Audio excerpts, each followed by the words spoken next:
In 1884, Edwin Abbott wrote a book called Flatland, A Romance in Many Dimensions. The characters in that book are two-dimensional creatures that live in a world that is flat, and it's really just like the Euclidean plane. They are two-dimensional just like we are three-dimensional, and just like we cannot really envision very well anything of higher dimension than 3, these creatures could not envision anything of dimension higher than 2. So it is actually quite instructive to imagine how these creatures that live on a plane that only have 2 dimensions and cannot think of any higher dimensions, cannot think of 3 dimensions, would actually try to envision a sphere and try to study spherical geometry. So, suppose that there was this mathematician living in the Flatland, themselves a two-dimensional creature, who had a dream, or maybe let's say, had a three-dimensional imagination and was able to imagine a sphere.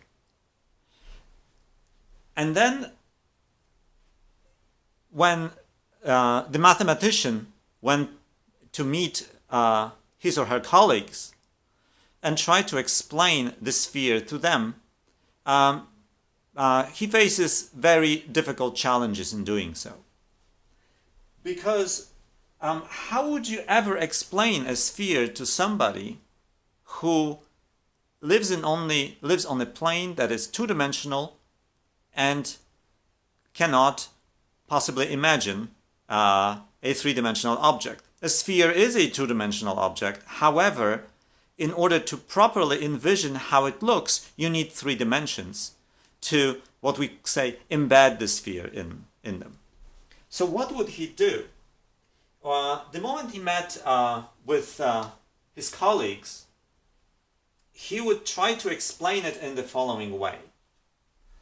So, asked what a sphere is, he would say this. So imagine a square or a rectangle that flatlings, so people who live in a flatland, can definitely imagine. It's a flat two-dimensional rectangle. And he would say, well, let's introduce some coordinates in it. Namely, well, this is the x-coordinate, everybody would say, and this is the y-coordinate, everybody would say. These are the 2 coordinates that describe our world. He said, yes, but let's actually call this coordinate something different. Yeah, you can think about it as the x-coordinate. I'm just going to call it theta.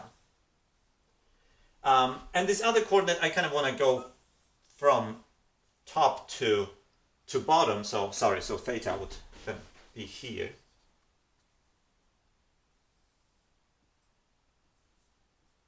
So this would be 0, theta equal to 0, and here would be theta equal to 2 pi. And here would be another coordinate, so the y-coordinate sort of inverted, I would call phi, and it will go from 0 to pi. Of course, what the scientist has in mind is a picture of the sphere, which I'm going to draw right here, sort of in a smaller version.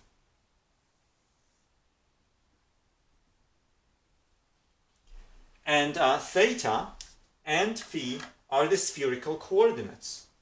So the sphere lies in the xyz plane.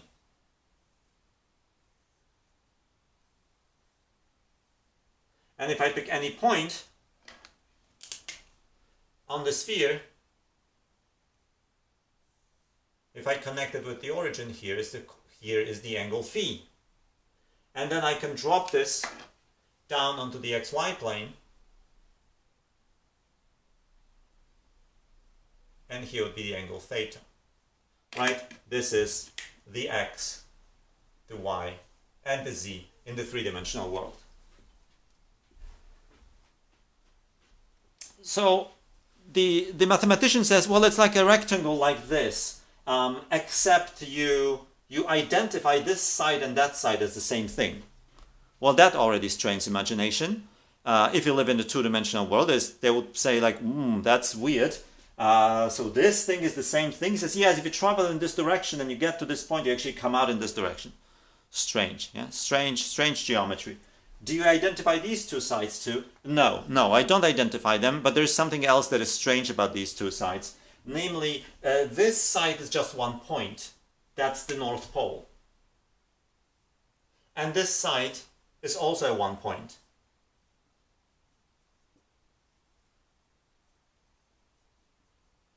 That's the North Pole. And this is the South Pole. Oh, so they would say also everything else, every other horizontal line is just a one point. So what you're really talking about here is just like a line segment that goes from here to here. And the mathematician says, no, you don't identify any of these points together. It's just these two top ones. This with that and this with this. Nobody can really imagine how that is supposed to look like. But that's what he does. Okay. Is that the only strange thing about it? The colleagues asked, and he says, well, not the only thing. Namely, in order to properly picture the sphere, I need to distort some distances. What do you mean, they say? Well, so first I draw a line exactly in half, so that would be phi equal to pi halves, and I call the line the equator.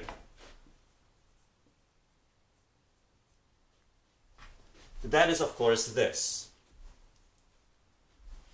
And on the equator, there is actually, the distances are not distorted.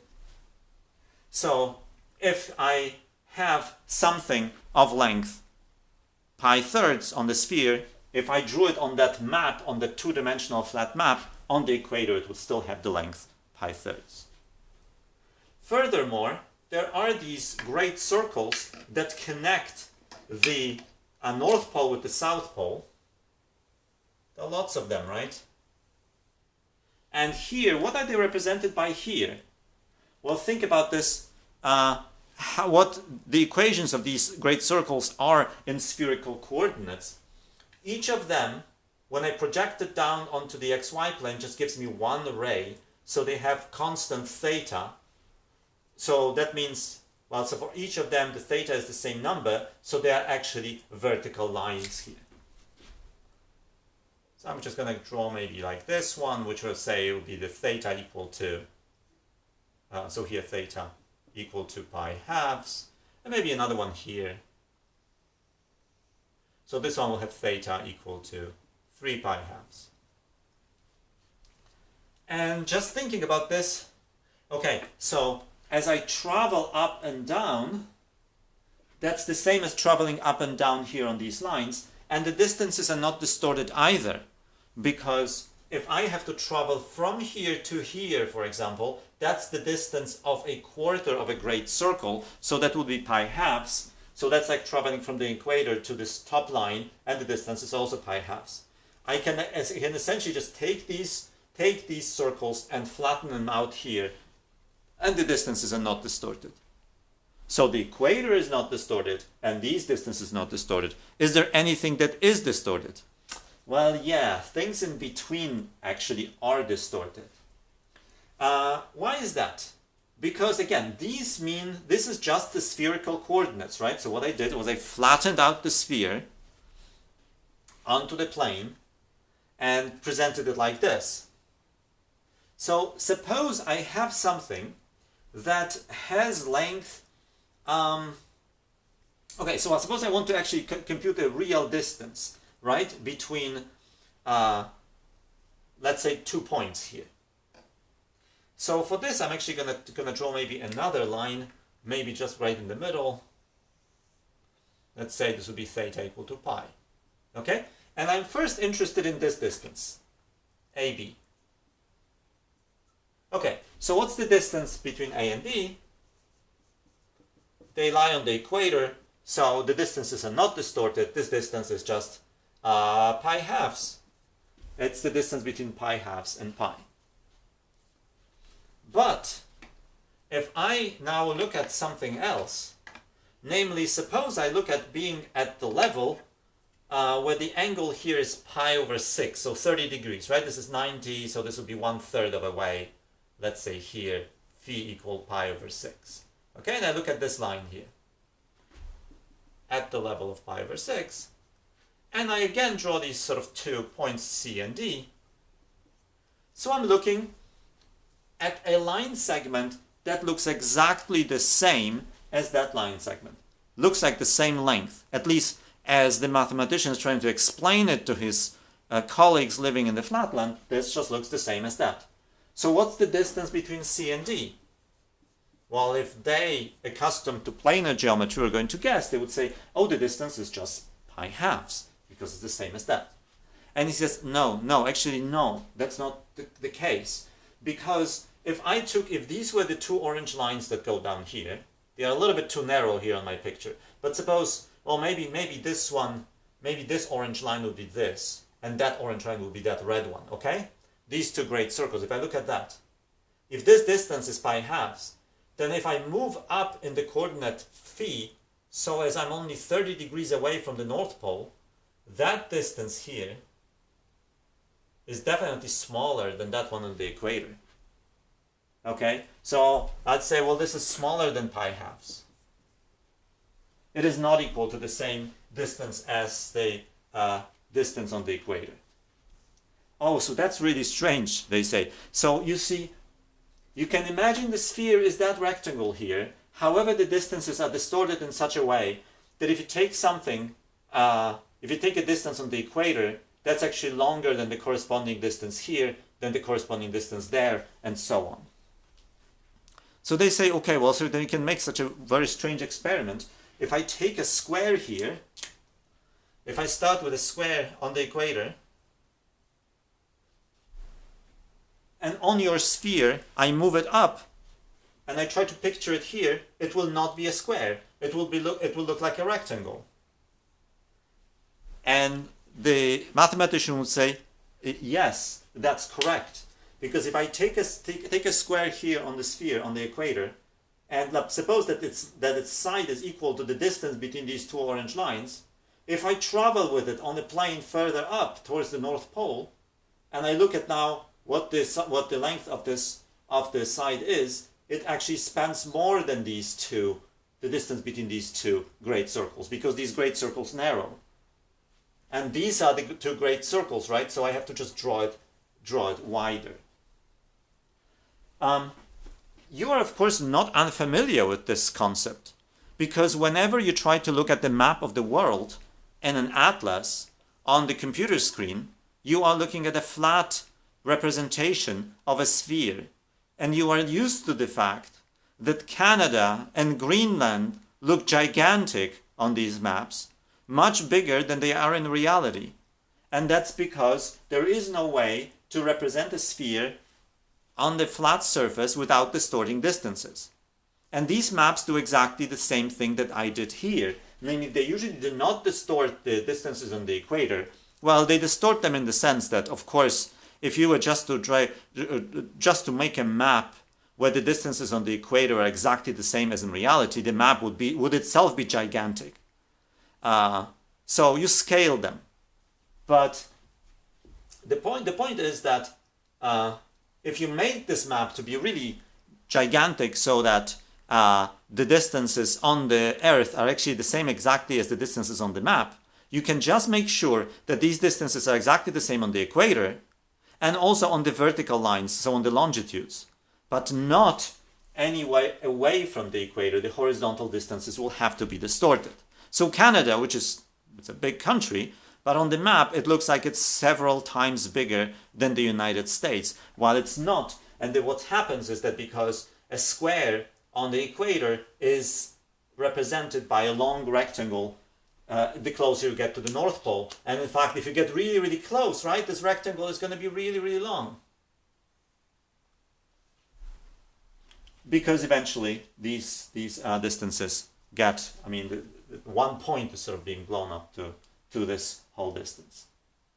Okay, so the next question is, all right, so you represented the sphere for us in this way. is there a way to actually compute these distances? I mean, other than you telling us, okay, the closer you get to the North Pole, or the same thing happens to the South Pole, then the distance between this, I mean, the line segments that look the same on the map, these are actually in reality shorter than this in reality, in quotes, right? It's in the spherical reality, which the people on the flatland don't quite believe. Can you actually compute these distances exactly? These, like I would like to know what's the distance between from C to D exactly. Yes, and in fact this is nothing that you don't know about. You know about this very well, because these things here, right, on this plane are nothing else but spherical coordinates. So you can ask yourself, do I know how to compute distances in spherical coordinates? So in particular, if I take a curve from some point, I already used A, and so let's say P, to some point Q, I can kind of measure how it looks like, what's the length of it on the plane, but you will tell me, or the mathematician will tell you, but what you see here, if you measure the length of this exactly, is not the real length of this curve on the plane. So how do I compute the real length of this curve on the plane? You would say, I use the following formula. So the length, so if this curve is C as a map from A, B into this strange sphere, where C of A is P and C of B is Q, then the length of C is the integral from A to B of the square root of d phi over dt squared plus sine squared theta, sine squared phi.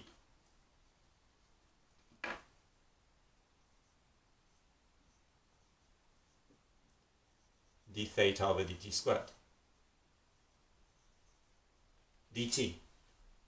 You know this because we computed this. We computed how to get the length of the curve in spherical coordinates. Now, these people, right, in the flatlands, the mathematician gives them this formula and says, this is how we can compute the length of a curve on a sphere. So, if you just draw something on this map, this will tell you what the length of it is. So first of all, they say, ridiculous. That's not how you should compute lengths. If this theta is like the x and the phi is like the y, it should be sort of the proper length should be just the integral from a to b, the square root of d phi over dt squared plus d theta over dt squared dt. That's the Euclidean distance, Euclidean length. They say this is the abomination here. Why are you trying to insert this into the formula? That's how you compute lengths. That's essentially the Pythagorean theorem, right? That's the length of a curve on the plane. If phi is x and theta is y, that's exactly what you get. Well, he says, yes, but the sphere that I imagined, that I dreamed of, actually looks, you can imagine it looking like this. However, then the length of curves has this extra thing here. And using this formula, I can actually compute the lengths of various things on this picture. So let's compute some examples. First of all, let's compute this, the distance between A and B. I already know it's pi halves, so let's see if this formula recreates it. So I would like to, so I'm going to put so example 1, I'm going to put my curve to go from, well, I'm just going to use exactly the same values as theta. So I go from pi halves to pi halves to pi into S2, and C of t will just be t. So C of t has two coordinates. So I am going like this horizontally from A to B. So that means my theta will be just t, and my phi is going to be pi halves all the time.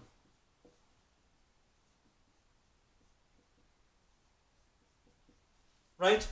My theta is changing from pi halves to pi, but my phi stays at pi halves all the time. So what will this formula give me for the length? Let's see. D phi over dt is what? Well, that is 0, right? Because phi is constant, so that's 0. What about d theta over dt?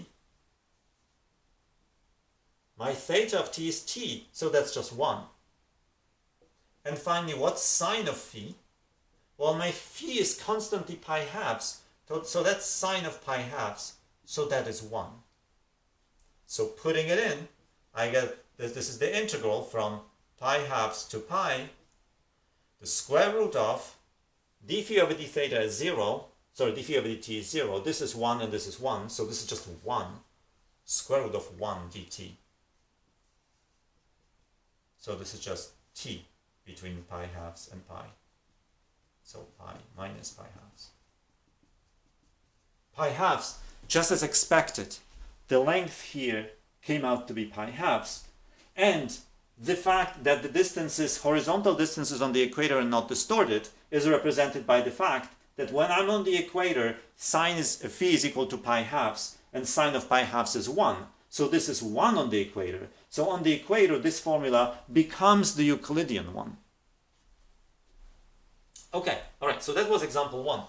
Let's now, my other claim was that the lengths on the longitudes are also not distorted. So suppose I want to go from D to B. So now I want to know the length of a curve.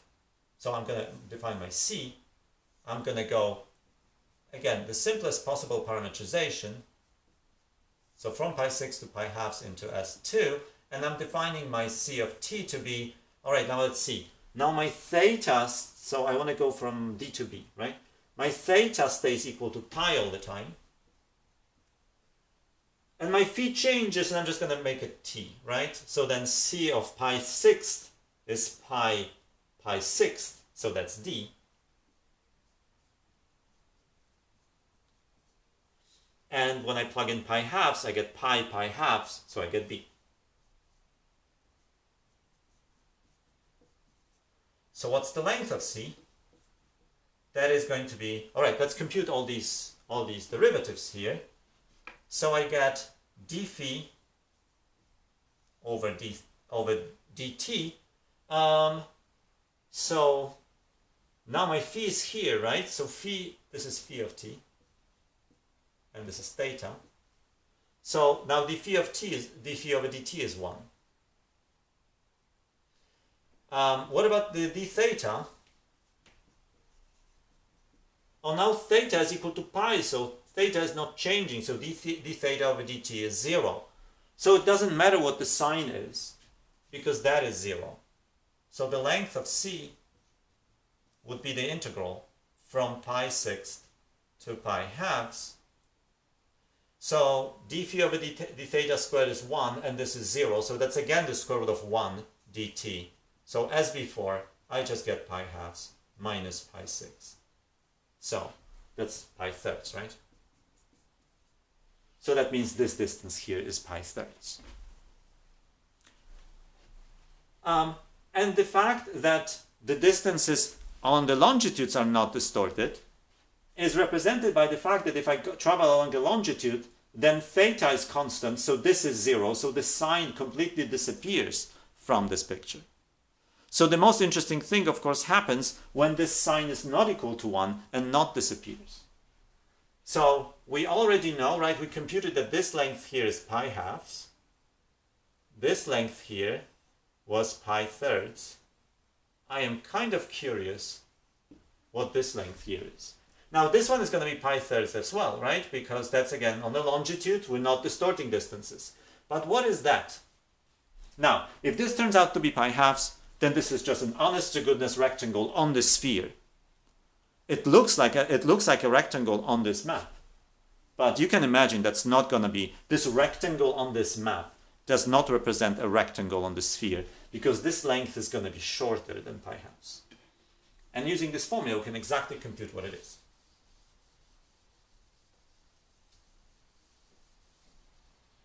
Okay, so now I'm taking my C, and again, I'm going to be going horizontally, so I'm just going to parameterize it the simplest possible way, from pi halves to pi, and I'm going to do C of t. Okay, so my theta is just going to be t, that's theta of t. And my phi, well, what is my phi? My phi is pi 6. Okay, so let's compute now the various quantities there. So d phi over dt is 0 because my phi is constant.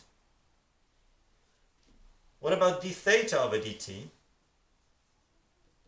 Theta of t is equal to t, so that's 1. So finally, what is sine of phi? Well, phi is pi 6th, so sine of phi is 1/2, right? Pi 6 is 30 degrees. Let's put it all together into the formula. So I get the integral from pi halves to pi, the square root of, what do I get? This is 0, this is 1/2, so when I square it I get 1/4. This is 1, so it's just a square root of 1/4 dt. So it is 1/2 of the integral of dt. So it's 1/2 pi minus pi halves. So it is pi 4ths. So this distance here is actually pi 4ths. This distance is exactly half of that distance. So on a sphere, this is not a rectangle. But this formula is great, because by this formula, I can actually now go to all these mathematicians in the Flatland and tell them what a sphere is. I'll tell them, well, it's a rectangle like this that extends here from 0 to 2 pi and here from 0 to pi. The top and the bottom are just points. These two we glue together, and then I can tell you how to compute the length of a curve between any 2 points. So in other words, I can tell you how to compute distances. Distances, remember, are lengths of geodesics. So if this is the length of a curve, if you take the shortest curve between 2 points, then you get a geodesic.